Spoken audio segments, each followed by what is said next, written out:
수요일 18일 10시 공수처로 출석하시라고. 어떤 혐의로 출석입니까? 내란죄와 직권남용죄로 알고 있습니다. 윤석열 대통령에 대한 출석 요구서. 대통령실에서도 관저에서도 안 받겠다고 했습니다. 인편으로는 전달 못했지만 우편으로도 보냈기 때문에 문제는 없다고 합니다. 검찰도 오늘 두 번째 출석 요구서를 보냈습니다. 언제 나오라는 건지는 알려지지 않았는데요. 수사기관들이 한 사람을 두고 같은 날 출석 요구서를 보낸 것도 인상적이긴 합니다. 대통령은 변호인단이 꾸려지지 않았다는 이유로 그동안 출석을 거부해왔죠. 변호인단도 드디어 꾸려진다고 합니다. 출석 거부 이유가 사라지는 거죠. 변호인단이 꾸려지면 대통령이 직접 출석하는 장면을 보게 될지도 관심이 쏠리고 있습니다. 네, 공조수사본부가 출석 요구서를 전달할 예정이었지만 결국 불발됐습니다. 그리고 이 시각 속보가 들어오고 있습니다.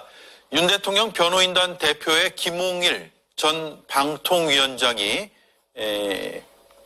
변호인단 대표를 맡기로 했다라는 소식입니다. 김홍일 전 방통위원장은 권익위원장을 맡기도 했고요. 윤석열 대통령의 검사 선배입니다. 대검 중수부장을 역임했고 현 정부에서는 방통위원장까지 지낸 인물입니다. 윤석열 대통령의 변호인단 대표의 김홍일 전 방통위원장이 일단 선임이 됐고, 이 변호인단 대표에서 변호인단이 무슨 변호인단인가는 아직까지 정확히 나온 건 없습니다. 탄핵 심판만 맞는 것인지 내란죄 수사와 관련된 변호인단인지는 아직 확인되지 않고 있습니다. 그리고 또 하나의 지금 속보가 들어오고 있습니다.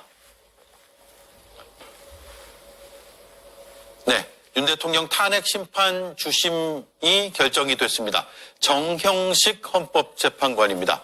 정형식 헌법재판관이 6명의 헌법재판관 중에서 탄핵 심판 주심으로 선정이 됐습니다.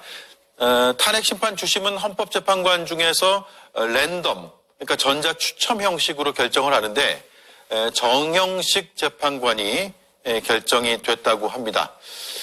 정형식 재판관은 윤석열 대통령이 임명한 재판관입니다. 문재인 전 대통령 임명 2명, 김명수 대법원장 지명 2명, 그리고 조희대 대법원장 지명 1명을 제외한 윤석열 대통령이 임명한 바로 그 인사가 정형식 헌법재판관인데 주심을 맡게 됐습니다. 주심은 어떤 의미가 있는지 잠시 뒤에 짚어보겠습니다. 네, 공조수사본부가 출석 요구서를 전달하려고 시도했지만 불발이 됐는데 공수처 관계자의 말 들어보겠습니다. 일단 저희들이 특급 등기도 우편물도 지금 발송을 해놓은 상태입니다. 오늘 아마 될걸요. 특급으로 갔으니까. 네. 네. 자, 법적 책임을 회피하지 않겠다. 이 발언이 한 일주일여 전에 대통령의 담화 내용인데, 그리고 지금 출석 요구서를 받지도 않고 있어요. 네. 어떻게 봐야 됩니까? 그러니까 윤석열 대통령이 이제 내란죄와 직권남용죄, 내란의 우두머리죠. 예전에는 내란의 수괴라고 했고요.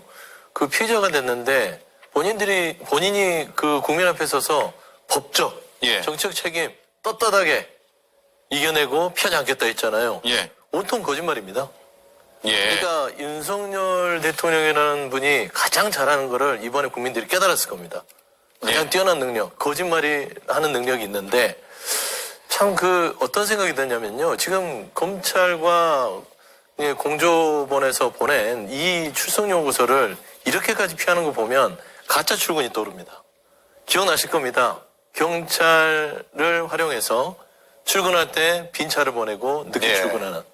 얼마나 비겁하고 좀 찌질한 모습인가. 정말 한나라에 지금은 직무가 정지됐지만 대통령으로서 직을 수행했던 분이라면 이런 어떤 법적 영역에서의 집행되는 이 출석에 대한 소환 통보예요. 체포도 아니라. 소환 통보에 이렇게 피하는 모습 너무나 비겁한 행동이다라고 비판할 수밖에 없습니다. 예, 변호인단이 이제 막 꾸려지고 있는 것 같아요. 네, 변호인단 구성 때문에 좀 시간이 걸렸었던 것 같습니다. 그래서 오늘 이제 김홍일 전 방통위원장이 변호인단의 이제 대표를 맡기로 했고요. 지금 그 밑에 석동현 전 검사장이 변호인단에 합류한다는 얘기도 있습니다. 예. 그리고 최명성 이제 선임 행정관이죠. 또 이 선임 행정관은 지난번에 박근혜 전 대통령 탄핵 때 탄핵 소추 대리인으로 참석했었고 또 형사재판에도 변호를 참석했다 그러거든요. 경험이 다 있어가지고 최명성 선임 비서관도 합류하느냐 이것도 좀 논란이 되고 검토가 되고 있는 것 같습니다. 예. 근데 이재명 대표도 근데 사실 지금 이렇게 재판에 속도를 내라라고 헌재에다 주문하고 있는데 이재명 대표도 본인도 마찬가지일 겁니다. 본인 재판에 대해서 정상적인 속도로 가는 게 국민들 보기에 맞는 얘기겠죠. 내 재판은 연기하고 윤석열 대통령 헌재 심판은 빨리 해라. 그렇게 하면 국민들의 그 공정성을 믿을 수가 있겠습니까? 이재명 대표는 2심 항소심 사건 기록 통지서를 지금 수령을 거부하고 있습니다. 직원들이 수령을 당사자가 내가 아니라고 하면서 통지서가 와도 수령을 거부하면서 지금 계속 늘어지고 있는데요. 변호사도 선임을 안 했다고 합니다. 그래서 이런 식으로 재판 진행하기보다는 국민들 보기에 공정하다는 인상을 줄 수 있도록 성실하게 재판 임해주길 바란다는 말씀도 같이 드립니다. 네. 자, 공조본의 출석 요구서를 보면 내란 우두머리 및 직권남용 권리행사 방해 혐의 등이 적시된 것으로 파악이 됐습니다. 2차 소환도 거부하고 결국 시간 끌기에 들어가는 거 아니냐라는 의견이 지금 상당히 많이 나오고 있어요. 움크리고 숨은 거죠. 진지전을 벌이겠다는 건데 언제까지 그럴 수 있을지 모르겠습니다. 그리고 오늘 공조본에서 출석 요구서를 전달하러 갔을 때 비서실과 경호처에서 우리 업무 소관이 아니다라고 얘기를 했거든요. 이것도 좀 황당합니다. 그분들이 내란 수괴 비서가 아니잖아요. 그분들이 내란 수괴 경호하는 분들이 아니면 당연히 대통령 비서실 업무 가운데 하나죠. 그걸 명목상 어쨌든 대통령직에 있는 직무가 배제가 된 거지 직은 여전히 대통령에 있는 거 아닙니까? 그러면 당연히 대통령 비서실에서 수령을 해야 되고요. 제 걱정 중에 하나는 특급 등기로 보내도 이 집에 아무도 살고 있지 않다. 그러면서 수령을 거부하지 않을까. 관저예요? 예, 관저에도 예. 누군가 그거를 수령을 하거나 해야 되는데 그냥 던져놓고 갈 수는 없잖아요. 우편함에 예. 넣어놓고 갈 수가 있나요? 등기라는 거는 꼭 수령인 대리인이라도 누군가 확인을 해야 되는데 어떻게든 꼼수 장꾀를 짜내서 안 나가보려고 하는 것 같습니다. 이해는 갑니다. 왜냐하면 수사에 응하면 소환에 응하면 바로 그 자리에서 체포되고 구속될 거를 윤석열은 누구보다 잘 아는 거죠. 예. 그래서 이해는 가지만 최소한 자신을 대통령으로 선출해 준 국민들을 생각한다면 최소한의 도리는 해야 된다. 그게 그분들을 찍어준 윤석열을 찍어준 분들에 대한 도리다. 예. 그렇게 생각합니다. 예. 소환되면 그 즉시 체포될 것이다. 이렇게 보고 계시는군요. 윤석열 대통령 소환 통보 현황을 보면 지금 검찰에서 이미 소환 통보를 했고 2차 통보까지 하고 거기에 공조본에서도 18일 출석 통보를 지금 한 상황인데 15일이냐 18일이냐 아니면 둘 다 안 나갈 것이냐 뭐 이렇게 계속 상황이 이어질 것이냐에 궁금증이 생기는데 이건 소환 통보를 경쟁적으로 한다는 것을 넘어서 체포를 누가 할 것이냐의 경쟁으로 봐야 됩니까? 예, 저는 그렇다고 보입니다. 제가 이전에도 이제 수사기관들이 서로 경주마 수사를 할 거다. 즉 누가 빨리 잡나를 할 거다라는 이야기를 한번 드린 적이 있는데요. 왜냐하면 신병 확보를 하는 곳이 수사의 주도권을 가져갈 수밖에 없어요. 그러다 보니까 누가 먼저 윤 대통령의 신병 확보를 하느냐가 수사기관 입장에서 매우 중요합니다. 네. 근데 사안의 중대성이라든가 증거인멸의 위험성을 봐도 체포의 필요성은 분명히 있어요. 근데 무슨 문제가 있냐면 경찰은 사실 공소 유지를 한 할 실력이 좀 부족하다라는 이야기가 좀 있고, 공수처는 지금 검사를 비롯한 인력이 좀 부족하다는 이야기가 있고, 또 검찰은 양심이 부족하다 이런 이야기가 있거든요.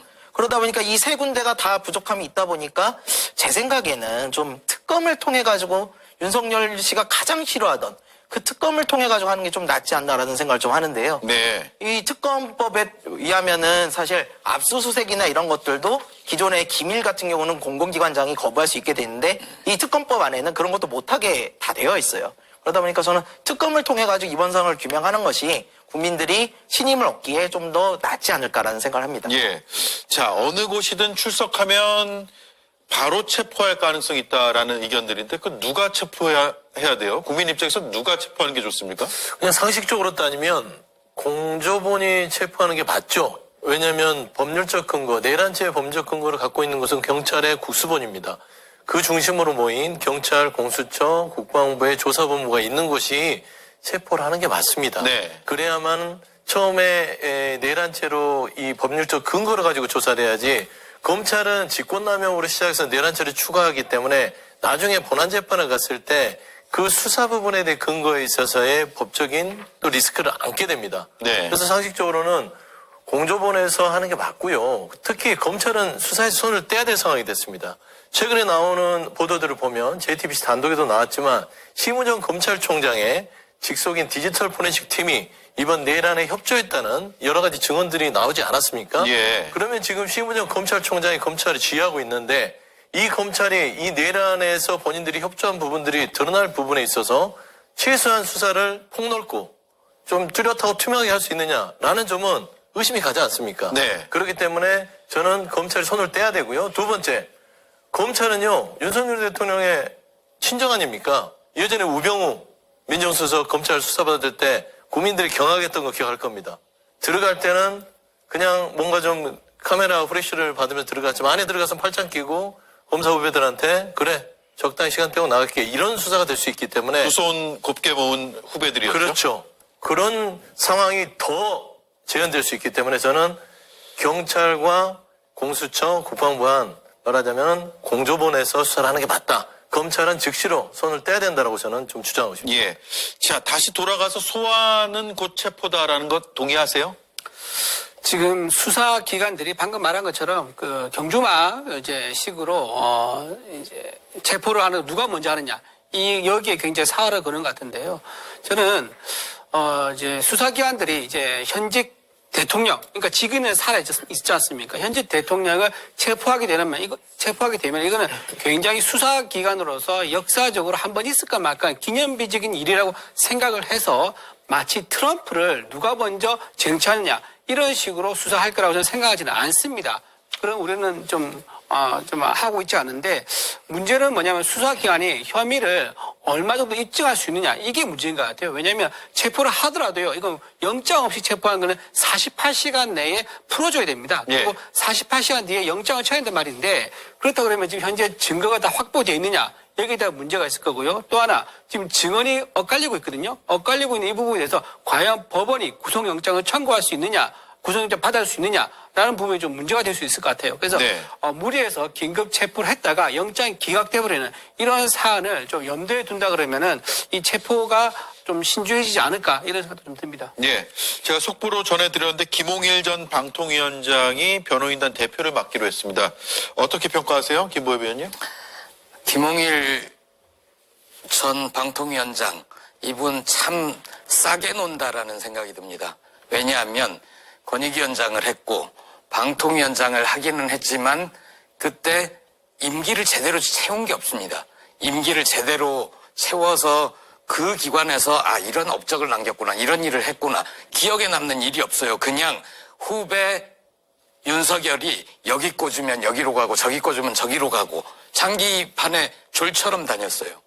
김홍일 이분의 역사를 봐도 그렇습니다. 이분이 아까 중수부장 했다고 그러는데, 이명박 전 대통령이 대선 당시에 BBK 실소유주 의혹이 있다는 게 굉장히 크게 보도가 됐을 때, 네. 검찰이 특수수사본부를 꾸리고 김홍일 이분이 책임자였습니다. 맞아요. 무혐의 처리했죠. 그리고 나서 이명박이 대통령 취임한 이후에 이 사람한테 표창을 줬습니다. 수사 잘했다고. 그런데 예. 어떻게 됐습니까? 결국 BBK, 다스 다 이명박 걸로 드러나고 처벌받지 않았습니까? 그러면 양심이 있는 검사 출신이었으면 내가 정말 그때 수사를 잘못했구나. 나 훈장 반납할게. 그래야죠. 안 했을 겁니다. 양심도 없고 실력도 없고 능력이 없는 자가 윤석열이 꽂아주는 대로 다니다가 이제 후배 변호단 대표까지 나서게 됐다. 참 싸게 논다. 그런 생각이 듭니다. 예. 자, 변호인단 윤곽은 전체는 다 지금 드러난 게 아니에요, 김성열 의원님? 예, 이게 그럴 수밖에 없는 게 윤석열 씨가 끝까지 싸우겠다고 이야기를 했기 때문에 변호인단 구성이 좀 중요할 거예요. 그러다 보니까 이제 사실 일반적으로 형사사건이면 주로 전관들을 좀 씁니다. 검사 출신의 뭐 이런 분들도 쓰고 지금 뭐 헌재 출신 분도 쓰겠다 뭐 이런 얘기가 나오는데요. 이게 우리 사회가 그렇게 좀 근절하려고 해도 아직까지 전관 예우가 완전히 안 됐기 때문에 네. 그런 상황을 좀 노리고 하시는 것 같은데 사실 이거 쉽지 않아요. 왜냐면요. 첫 번째는 이번 사건의 경우는 현행법이나 다름없어요. 왜냐하면 생방송으로 군인들이 유리창 깨고 국회에 들어가는 걸 모두가 지켜봤어요. 그리고 너무나 많은 증인과 너무나 많은 증거 그리고 증언들이 있습니다. 그러다 보니까 현행법이나 다름없다는 부분이 하나가 있고요. 두 번째는 국민적 관심사가 너무 많아요. 너무 높은 상황에서 이렇게 전관이나 뭐 이런 걸 통해 가지고 사적인 인연 이런 게 가능하다. 저는 그렇게 보지 못하고요. 마지막으로 헌재 재판관 분들은요. 15년 이상 판사, 검사, 변호인을 하셨어야지만 그 자리에 가실 수 있는 자격이 있어요. 그리고 그 중에서도 굉장히 명망 있고 실력 있다고 평가받으신 분들이에요. 그러다 보니까 그런 분들이 이런 중대한 사건에 있어서 뭐 사적인 감정이나 인연으로 이렇게 판단을 그르치실 거다라고 보기는 어렵다라고 말씀드리겠습니다. 예. 자, 내란에 가담한 인물 김용현 전 국방부 장관이 강제조사에 나섰지만 조사 불응을 처음에 했습니다. 그래서 강제 연행에 지금 나섰고요. 경향신문 보도로 지금 알려졌습니다. 그리고 김 전 장관 측 법률 대리는 출석 거부 의사에도 강제조사를 시도해서 검사를 오히려 고발할 것이다 이렇게 주장을 하고 있는 상황이거든요. 그러니까 검찰에서 불법 수사를 한다며 버티기에 들어간 모양새인 것으로 보여요.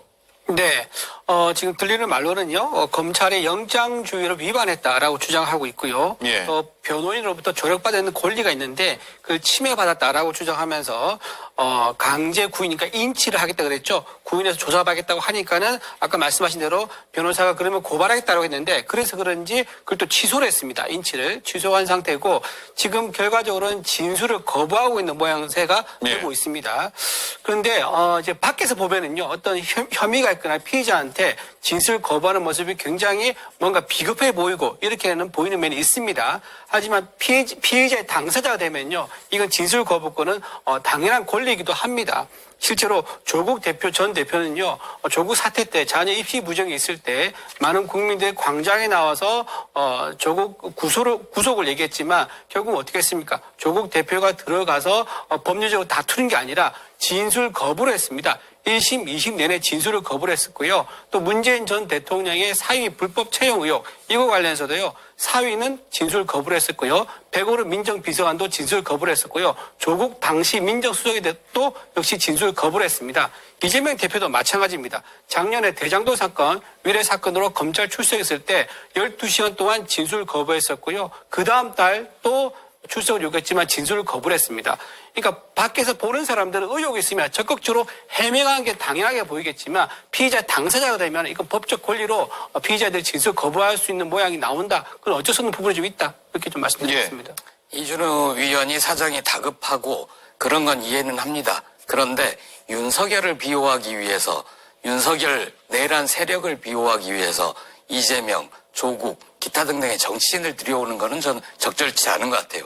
적어도 그분들이 어떤 문제가 있다고 한들 대통령이라면 국민이 권력을 위임해줬는데 그 권력을 가지고 국민에게 총뿌리를 들이댄 중대범죄 아닙니까? 그런 중대범죄, 내란, 군사반란, 수괴와 어떻게 다른 범죄가 비교가 가능합니까? 그리고 진술 거부는 맞아요. 진술 거부는 모든 사람들의 권리입니다. 왜냐하면 그런데도 이제 진술 거부를 했을 경우에 검찰은 증거를 가지고 입증을 해야 되는 거죠.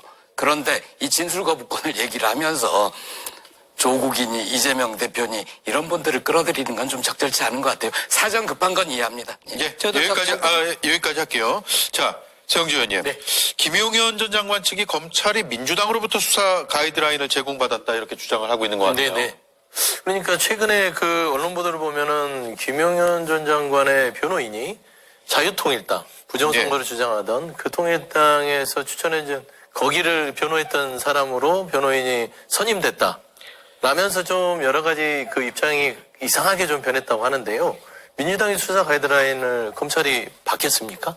그동안 검찰이 어떤 검찰이었습니까? 민주당이라면은 샅샅이 뒤져서 모든 정치인들을 기소하려고 혈안이 됐던 검찰이 예. 갑자기 민주당에서 수사 가이드라인을 주면 받겠습니까? 그러니까 말도 안 되는 억측이고요. 애시당초 제가 애초부터 검찰은 그 수사에 손을 떼야 됩니다. 내란죄의 직접적인 수사 권한이 없기 때문에 직권남용을 타고 들어가서 내란죄로 들어가니까 저런 얘기가 나오는 것이에요. 김용현은 내란죄로 즉각 구속수사를 해서 해야 되는데 지금 보면 직권남용이에요.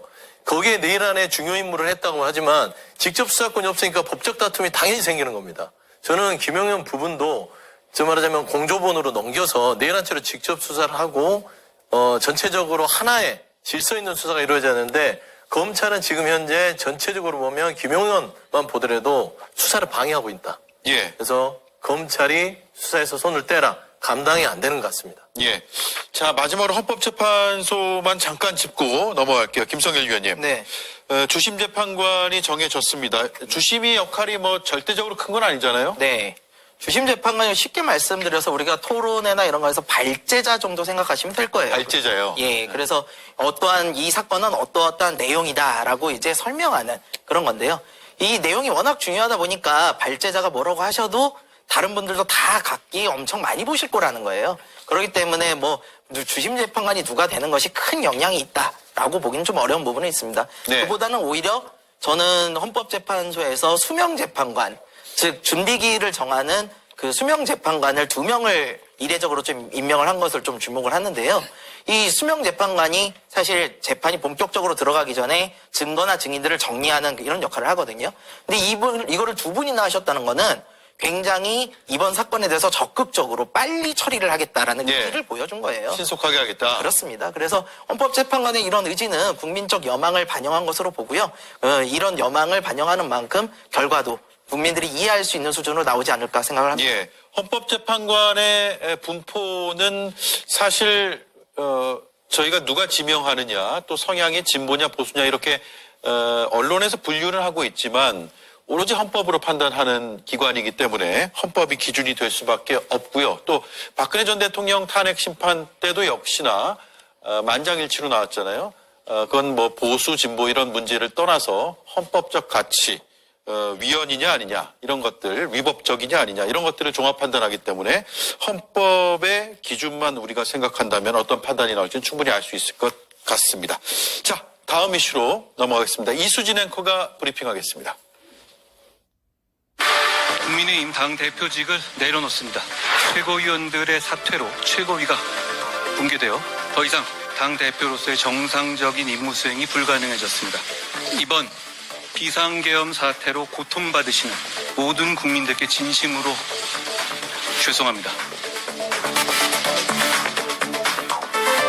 한동훈 전 대표는 대표직을 내려놓으면서 고개를 숙였습니다.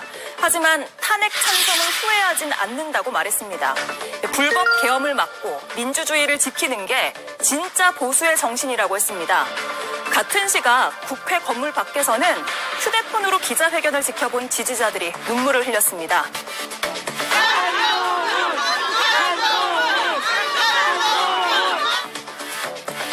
한동훈 전 대표는 자신을 둘러싼 지지자들을 위로했는데요. 언젠가 다시 돌아오겠다는 말을 남기기도 했습니다.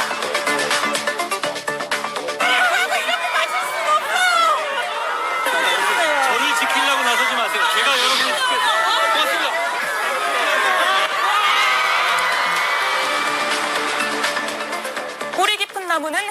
않는다. 이런 문장으로 시작하는 용비어 천가 넥타이를 메고 포기하지 않겠다고 말한 한동훈 전 대표. 하지만 지금으로선 회의적인 전망이 더 우세한 것 같습니다. 네, 146일 만에 사퇴입니다. 한동훈 대표 탄핵 찬성을 여전히 후회하지 않는다고 밝히면서 이런 말들을 덧붙였습니다. 그제 의총장에서 일부 의원들의 격앙된 사퇴 요구를 받고 나올 때 어느 젊은 기자 한 분이 제가 당대표에서 쫓겨나는 이유가 된 이번 탄핵 찬성을 후회하느냐고 물었습니다. 잠깐 동안 많은 생각들이 그리고 제 인생의 많은 장면들이 스쳐갔습니다.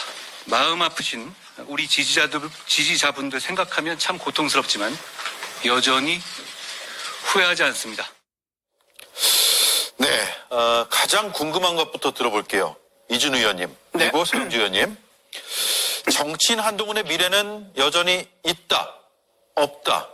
어떤 생각입니까?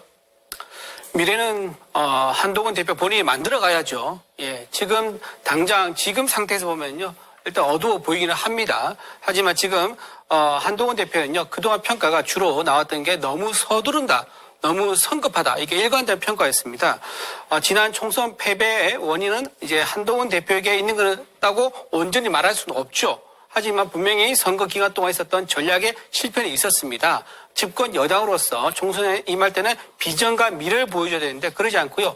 2조 심판이라는 생경한 단어를 들고 나왔습니다. 그건 야당이 보통 여당 심판을 다는 말이거든요. 여당이 야당을 겨냥해서 2조 심판이라는 이 구호가 먹히지 않았다는 것을 보여줬었는데도 불구하고 바로 전당대회에 나왔습니다. 예. 전당대회에 굳이 나올 필요가 있었느냐. 본인이 만약에 다 보궐선거라든가 광역단체장 선거에 나왔다 그러면 정치 근육을 키우고 나올 수 있었습니다. 그 기회를 너무 서두르다 보니까 놓쳐버렸죠. 예. 그래서 별의 순간이 아니라 별의 소멸의 순간을 만들어버린 측면이 있는 것 같습니다. 마지막으로는요, 어제 했던 말이 좀 많은 사람들이 회자가 됐습니다. 내가 투표했느냐라고 말했습니다. 탄핵 투표요. 그렇죠. 탄핵 이제 가결된 결과를 두고 하는 말이죠. 내가 투표했느냐, 여러분들이 의원들이 투표하지 않느냐라고 하면서 남 탓을 했습니다. 지도자가 가장 하지 말아야 될 최악의 수가 남 탓입니다. 모든 책임은 나야겠다라고 할 때 의원들이 따르는 거고요. 거기에 권위가 생기는 겁니다. 그렇게 남 탓했을 경우에 지금 많은 의원들과 많은 또 당원들이 좀 실망감을 감추지 못한 것 같습니다. 예. 발표할 때 뒤에 보면 글이 있습니다. 바로 잡겠습니다라는 글이 있는데요. 그 글이 바로 잡겠습니다. 그 결과가 오늘로 이어진 게 아닌지 한동훈 대표가 한번 생각해 봤으면 좋겠다 말씀드립니다. 네. 한동훈 대표 뒤에 바로 잡겠습니다. 이렇게 쓰여 있네요. 무엇을 바로 잡겠다는 건지 계속 얘기를 해보죠. 네. 일단 뭐 미래에 대해서 제가 점칠 수는 없으나 한동훈 정치인 한동훈으로서의 현재는 불투명하다. 불투명하다. 상당 기간 불투명합니다. 이유는 뭐냐면 디딜 곳이 없습니다. 정치를 하는 사람은 혼자 하는 게 아니거든요. 이번에 많은 걸 느꼈을 겁니다. 본인의 정치력, 소통 방식이 얼마나 정말 초보적이었는지 느꼈을 거예요. 네. 본인이 아꼈던 최측근이던 장동혁, 그다음에 신종호 그 최고위원들에게 일격을 당해서 결국에는 어떤 절차적인 명분도 없이 쫓겨나듯이, 본인 말로 쫓겨났다고 그랬잖아요.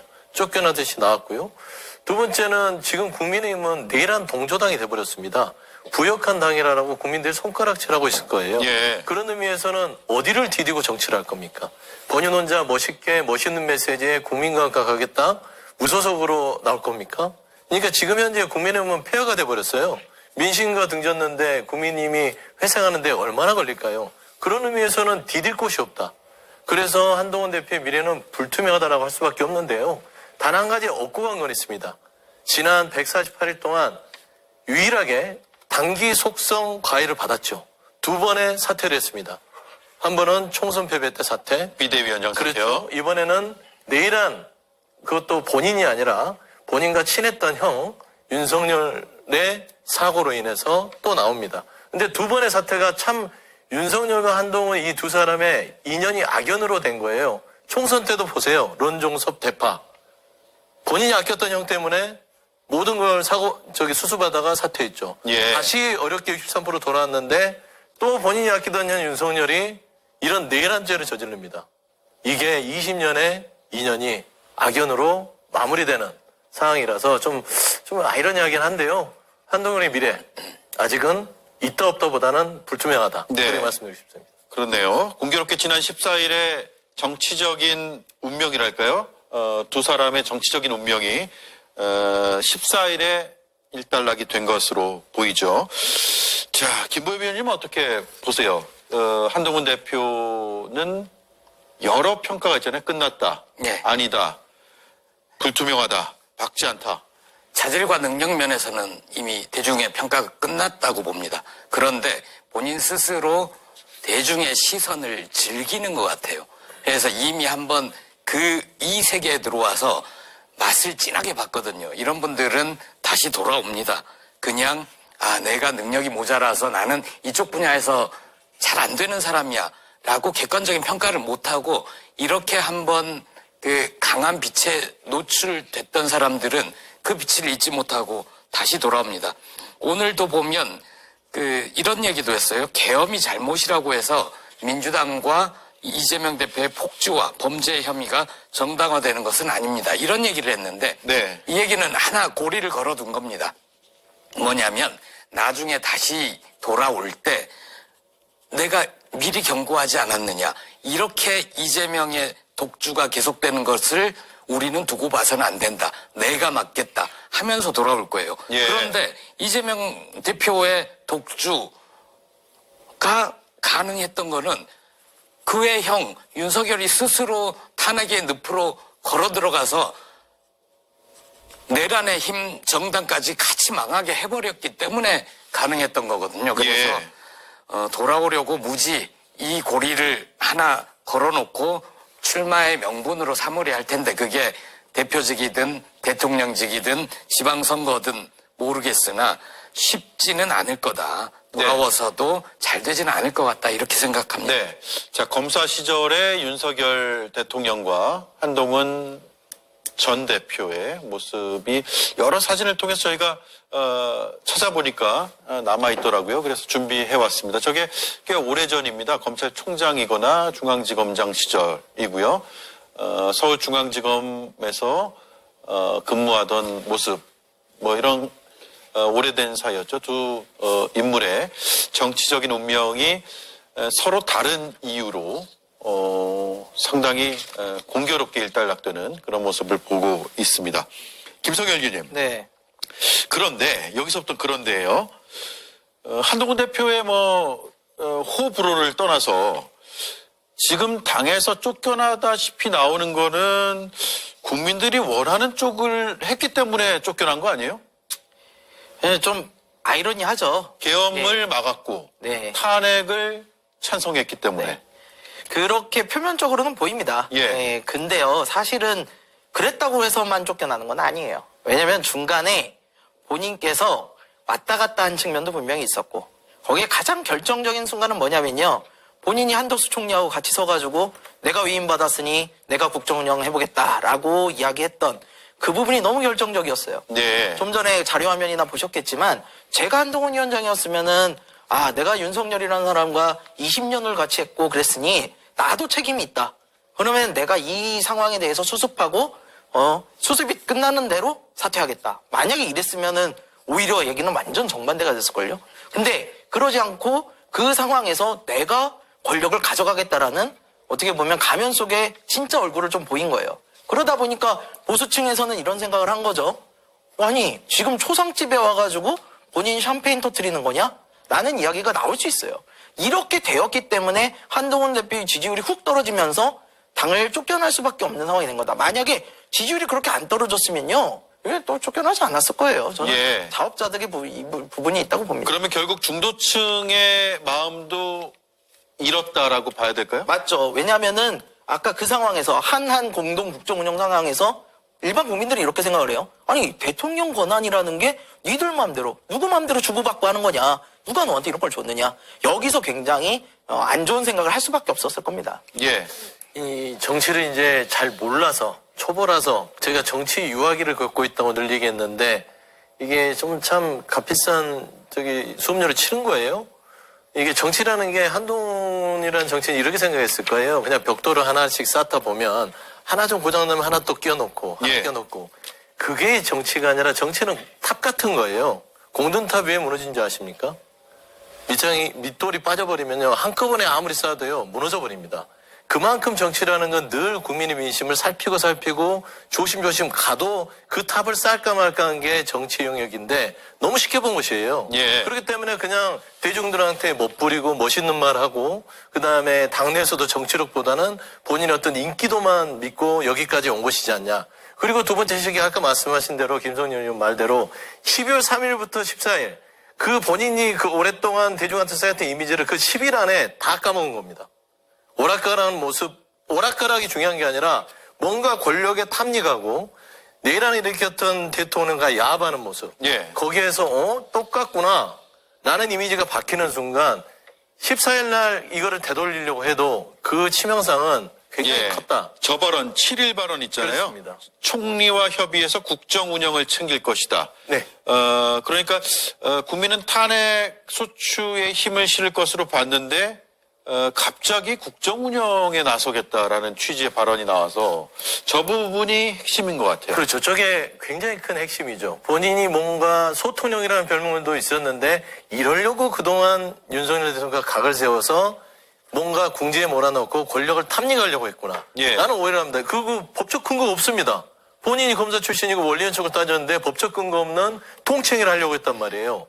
그러니까 돌아가서 12월 3일 날 출발을 잘했어요. 첫 단추. 이거 위헌이다. 국민과 막아서겠다 해서 18명을 데리고 가서 국민의힘의 숨통을 살려놨으면 12월 7일 날 그걸 과감하게 밀어붙여서 그때 당대표로 사퇴했다면 그때 한동훈과 그 7일이 지난 14일 찬성했던 한동훈 엄청난 차이입니다. 저는 이걸 뼈저리게 느꼈을 거라고 보는데 제가 앞서 말했듯이 미래가 불투명한 이유는 디딜 곳이 없다.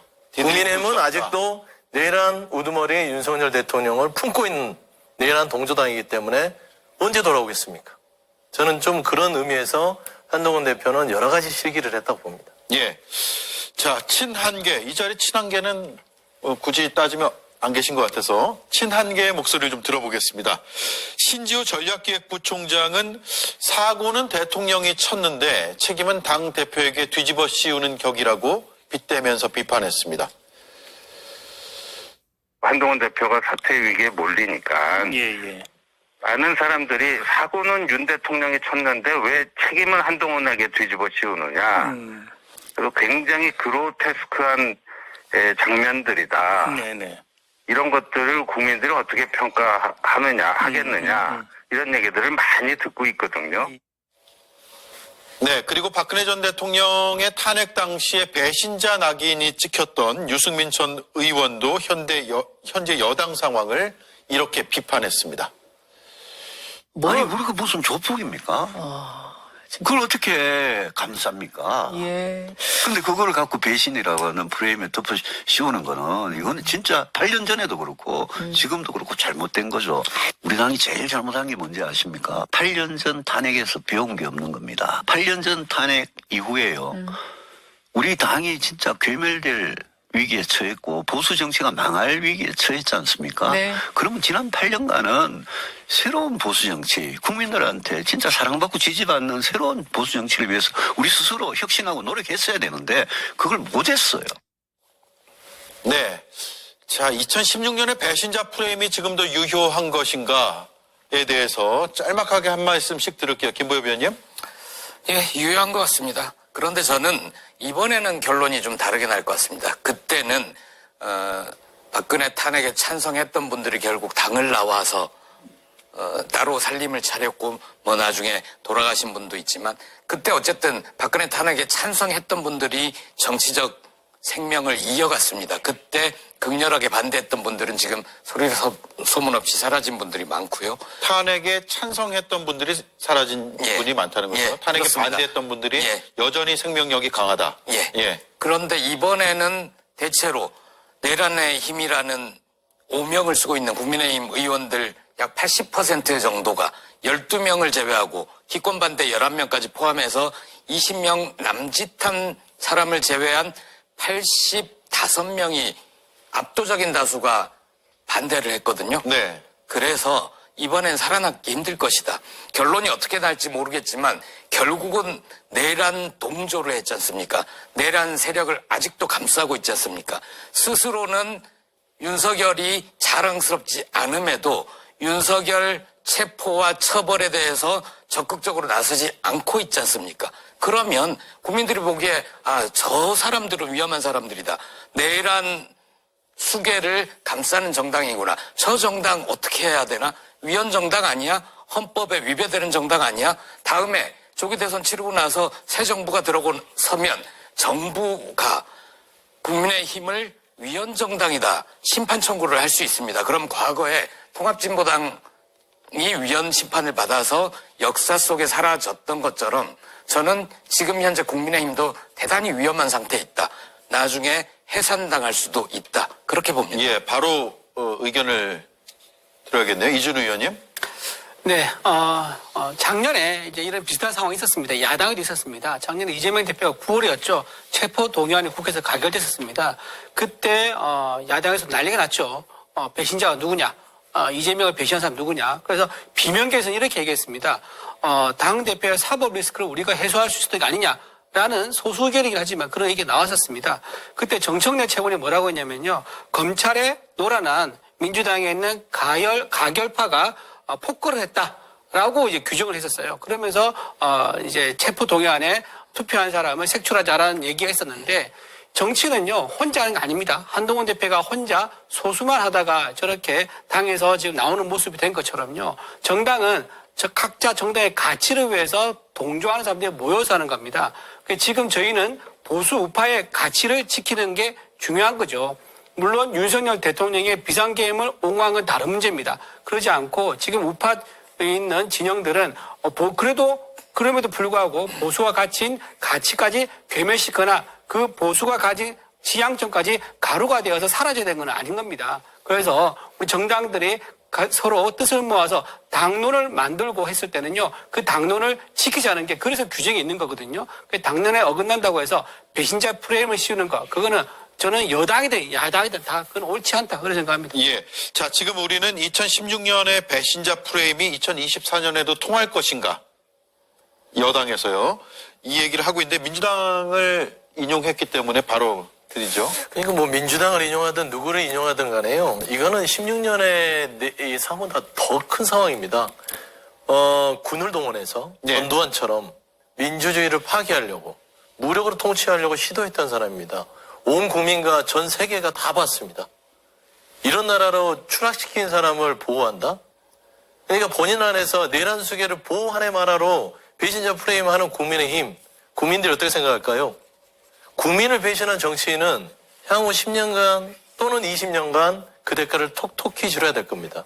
국민을 배신하고 정치를 한다고요? 본인들 안에서 내란 수괴를 국민의 눈높이에 맞춰서 찬성했던 사람을 배신자로 낙인 찍은 그 사람들은 배신자보다 더 대가를 치르게 될 것이기 때문에 저는 그 배신자 프레임은 통하지 않을 것이라고 봅니다. 예.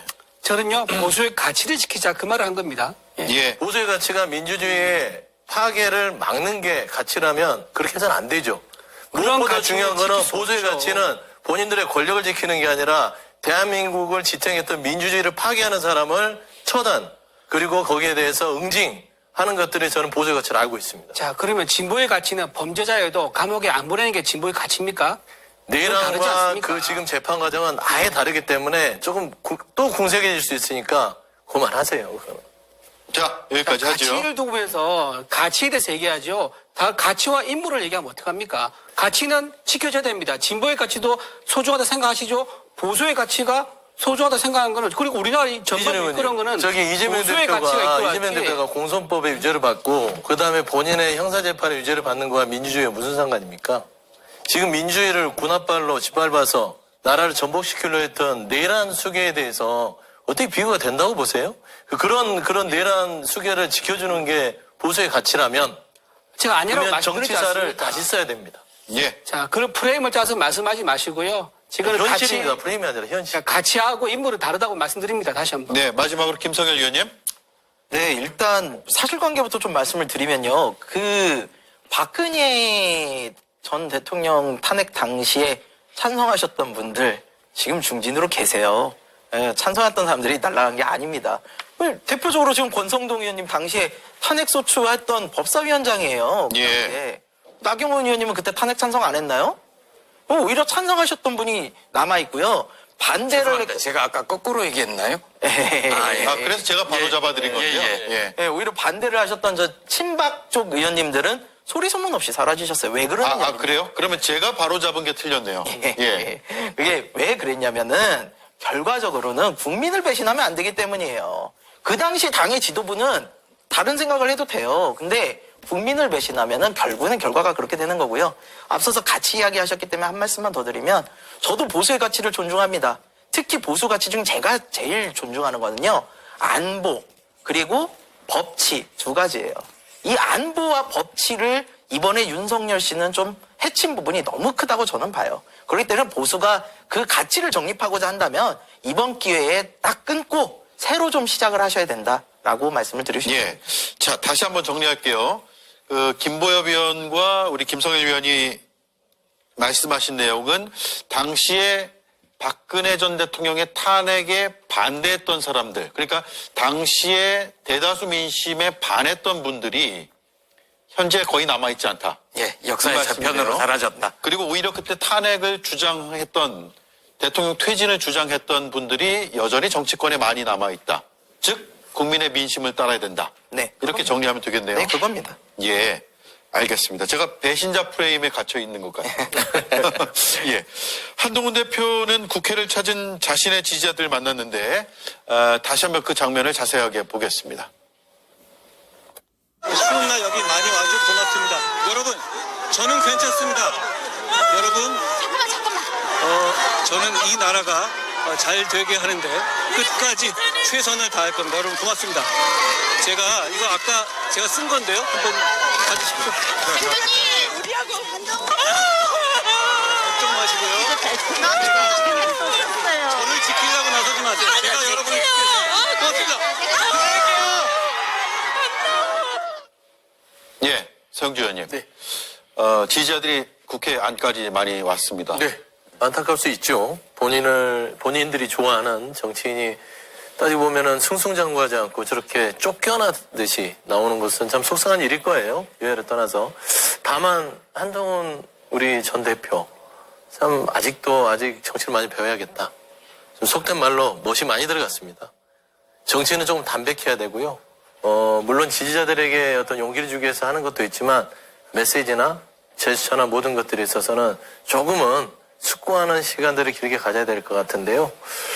국민의힘의 미래, 한동훈 대표를 떠나보낸 국민의힘의 미래는 저는 한동훈 대표의 인물이 아니라 내란에 찬성했던 가장 핵심의 어떤 지도자를 떠나보냄으로써 국민의힘의 미래는 오늘부터 내란의 힘으로 바뀌었다.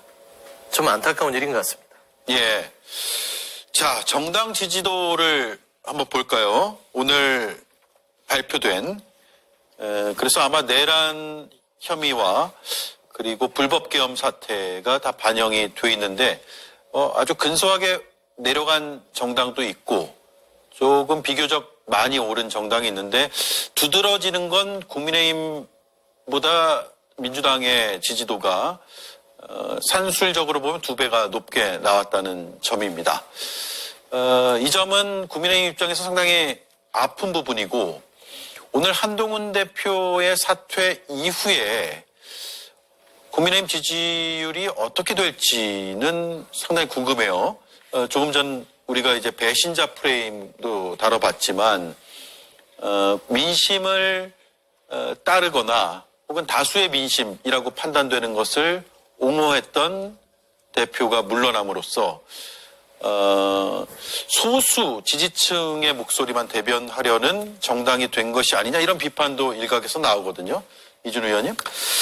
지금 민주당에서는 지금 윤석열 대통령의 탄핵이 곧 이재명의 대통령 당선이라고 보는 것 같아요.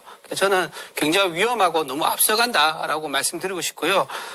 본인은 지금 이재명 대표는요, 이 지금 탄핵 정국을 잘 활용해가지고 대선 가도에 레드카펫을 깔자. 그리고 거기서 한번 달려보자. 이런 생각 같습니다. 근데 법원에서 지금 아마 그걸 용납하지 않을 것 같아요.